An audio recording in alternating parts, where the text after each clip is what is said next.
আচ্ছা, তোমাদের সাথেও কি এমনটা হয় এক সময় ছোটবেলায় বা কলেজ লাইফে যে জায়গায় অনেকবার যেতে বা যেই জায়গাটা তোমাদের খুব প্রিয় ছিল, বড় হয়ে কাজের চাপে সময়ের অভাবে সেই জায়গাটাকে খুব মিস করো আর যাওয়াই হয়ে ওঠে না, কিন্তু প্রচণ্ড যেতে ইচ্ছা করে? হ্যাঁ, আমার সাথে সেটা খুবই হয়, কারণ সবাই ব্যস্ত হয়ে গেছে, বন্ধুরা ব্যস্ত হয়ে গেছে, তো সেই জায়গাটায় তো আর যাওয়া হয় না। যাই হোক, দিনটা কিন্তু রবিবার ছিল আর আজকে ফুলমার ছিল একাদশী, যার জন্য আমার বোনু নিরামিষ ঘুগনি রান্না করছিল আর আমি সেটারই একটু ভিডিও করেছি। মানে অনেক দিন পর বনুর রান্নার ভিডিও করলাম, মানে সেই জন্য আর কি আমি ছুটে ছুটে এসেছিলাম ভিডিওটা করতে। আর রবিবার মানেই চিনির জল পাল্টানোর দিন থাকে, তোমরা জানোই। তবে এবারে দেখলাম চিনির জলটা অতটা নোংরা হয়নি, একদম ক্লিয়ারই আছে, ঠিকঠাকই আছে।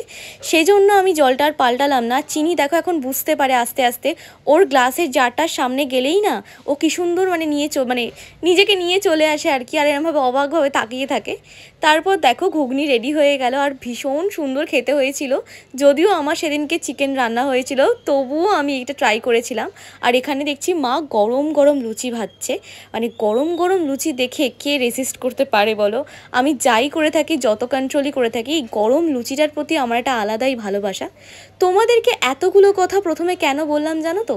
কারণ আজকে আমি আমার পছন্দের আর খুব প্রিয় একটা জায়গায় যাব। তোমরা যারা বছরখানেক আগে থেকে আমার ভ্লগ দেখো, তারা কিন্তু এই জায়গাটার কথা একটু একটু বুঝতে পারছো। একটা সময় ছিল জানো তো, যখন বন্ধুদের সাথে এই জায়গাটায় খুব যেতাম, কত গল্প করতাম, কত আড্ডা মারতাম। যদিও এই বিকেলবেলা এই জায়গায় আমি কোনোদিনও যেতাম না, আমরা যেতাম একদম ভোর 4:30 5টার সময়। খুব মজা হতো, আর তখন ঘুমও ভেঙে যেত, এইসব ক্রেজেতে ঘুমই আসতো না। যাই হোক, অনেক দিন পর এই রাস্তাঘাট দিয়ে যাওয়ার সময় অনেকটা নস্টালজিক ফিল হচ্ছিল। মানে ভেতর ভেতর এতটাই এক্সাইটমেন্ট কাজ করছিল বলে বোঝাতে পারবো না। জায়গাটা হতো আহামরি কিছুই না, বাট তাও প্রিয়। আর এই দেখো, এই দোকানটায় সব সময় আমরা চা খেতাম, বাট এত ভোরবেলা আমরা যেতাম যে এই চায়ের দোকানটা খুলতোই না তখন বাড়ি ফেরার সময় এই দোকান থেকে 1 কাপ চা খেয়ে তবেই বাড়ি ফিরতাম। অনেক দিন পরে এই চায়ের টেস্টটা করে না, উফ কী যে ভালো লাগছিল। আশা করি জায়গাটা বুঝতেই পেরে গেছো, এটা হচ্ছে হাওড়ার শিবপুরের কলেজ ঘাট। এই জায়গাটায় যখন ভোরবেলা আসতাম পুরো ফাঁকা থাকতো, আর আজ ছিল রবিবার, তাই দেখো জাস্ট কত ভিড়। এখানে এখন প্রচুর মানুষ আসে, বাট ভোরবেলা তো ফাঁকাই থাকতো। বাড়ি এসে আমার প্রিয় একটা কম্বিনেশন, সেটা হচ্ছে চা আর লুচি খেলাম। আমার মা খুব বকে জানো তো, যে চা লুচি দিয়ে খেলে নাকি অনেকটা অম্বল হয়, বাট এই কম্বিনেশনটা আমার খুব প্রিয়। তাই জন্য আমি এইটা থেকে তো রেজিস্ট করতেই পারি না, মানে কিছুই রেজিস্ট করতে পারি না, লুচি রিলেটেড কিছু। আমার লুচি খেতে খুব ভালো লাগে।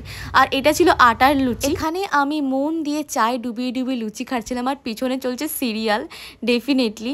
আর লুচি খেতে খেতে হঠাৎ করে ছদ্দি ভাই আসে, আর এসে মানে এরকম ফ্ল্যাশটা মুখের ওপর জ্বালানো আছে, তো ওই জন্য আমাকে বলছে কী রে ভিডিও বানাচ্ছিস? তো আমি এখানে ওর সাথে কথা বলতেই বললাম যে হ্যাঁ হ্যাঁ তুই আসবি নাকি একটু ভ্লগে। তো ও হচ্ছে আমার ফুল সাপোর্টার, মানে সবাই আমার সাপোর্টার, বাট উনিও একজন তার মধ্যে।